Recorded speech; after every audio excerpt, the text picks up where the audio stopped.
Սիրելի հայրենակիցներ, սիրելի երևունեցիներ, եթե հրաշքով Արգիշտին ևս մի անգամ ես կողմերով անցներ, ասել բա ես սենց պետության հիմք դրեցի, էսում ես երկիրը վստահեցիք,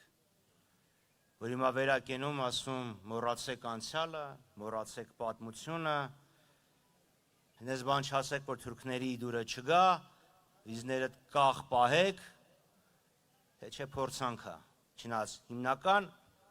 եւ թերևս միակ փորձանքը հենց ինքը Նիկոլ Փաշինյանն է։ Բայց քանի որ ես այսօր խոսք էի տվել խոսել ծրագրերի մասին, խոսեմ մեր առաջարկների մասին։ Բայց մի կարճ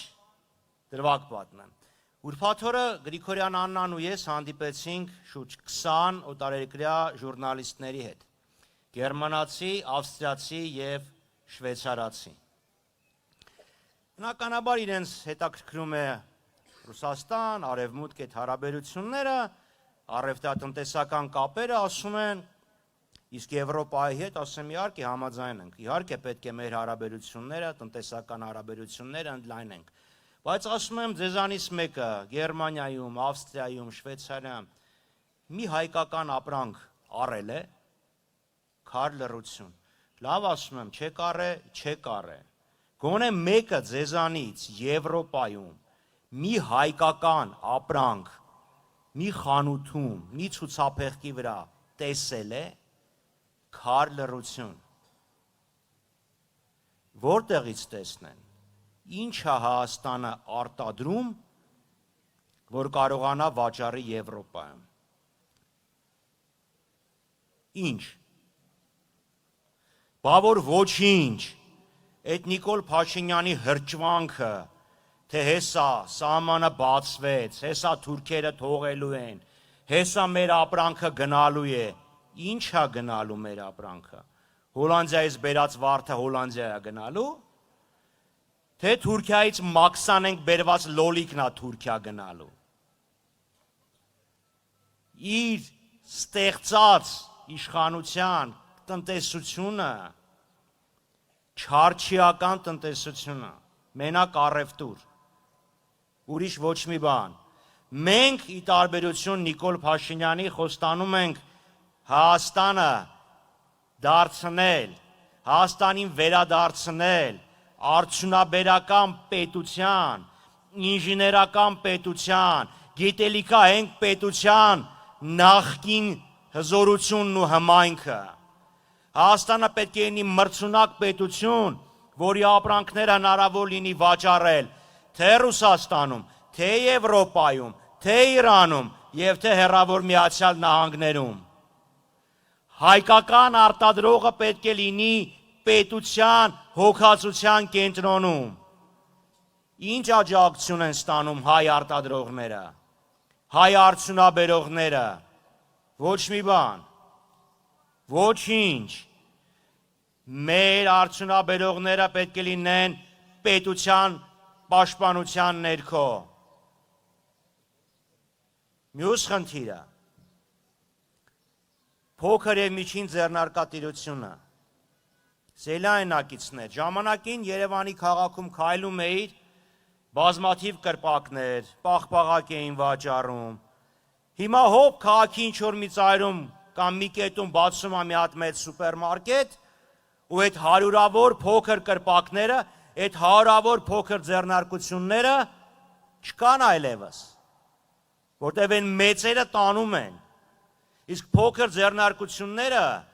տնտեսության հիմքը պետք է լինի, սոցիալական արդարության անհրաժեշտ պայմանն են,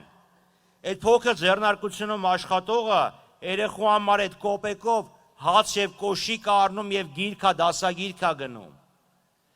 Այդ մարդկանց փոքր ձեռնարկություններին մենք խոսք ենք տալիս հարկային 100% հետ վերադարձ։ Հարկերի հաշվետվությունը ներկայացնելու են, հասկանալու ենք ինչ-ինչոց է գումար չենք տանելու,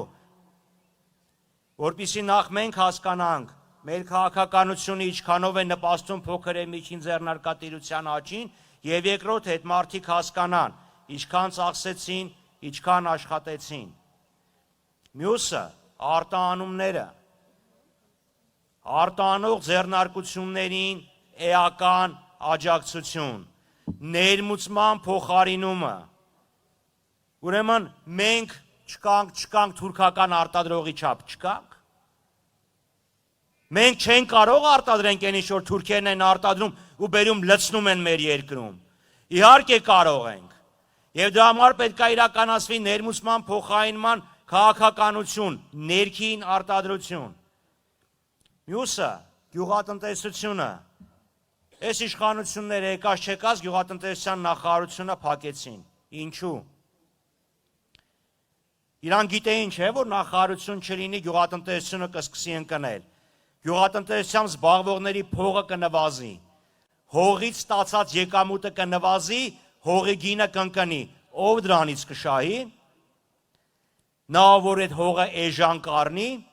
կամ իր համար կամ թուրքերի համար, որ հետո թուրքերը գան ստեղ եւ հայերին բատրակ սարքեն։ Դա համար ասում են, գյուղատնտեսությունը լինելու է մեր ուշադրության կենտրոնում։ Աջակցելու ենք մարդկանց մշակել իրենց հողը ավելի բարձրաձև արտադրանք ստանալու համար, որ մենք Երևանում ուտենք հայկական արտադրության պանիր, կարագ, միս, երշիկ, այլ ոչ թե 40-50% մեր վայելահողերը չեն մշակվում, սենց որփի նման ընկած դրսից ցորեն են մուրում, հետո ասում են վայ տեսեք ինչ լավ եղավ, 4-րդ կարգի ցորեն ստացանք Ադրբեջանով։ Ուստի սիրելի երևանցիներ, սիրելի հայեր, որպեսզի մենք ունենանք զարգացած, գիտելիքահենք, արդյունաբերական պետություն, այն ինչ որ ունեինք տարիներ առաջ, բոլորս միասին, 2026-ին, ում ենք մերժում, իսկ ում ենք աջակցում, ուրեմն 2026-ին մերժենք, 17-ին ընտրենք, չխառնեք։ Բաժանորդագրվեք Արմատ մեդիայի ալիքներին YouTube-ում, Facebook-ում, Instagram-ում և Telegram-ում։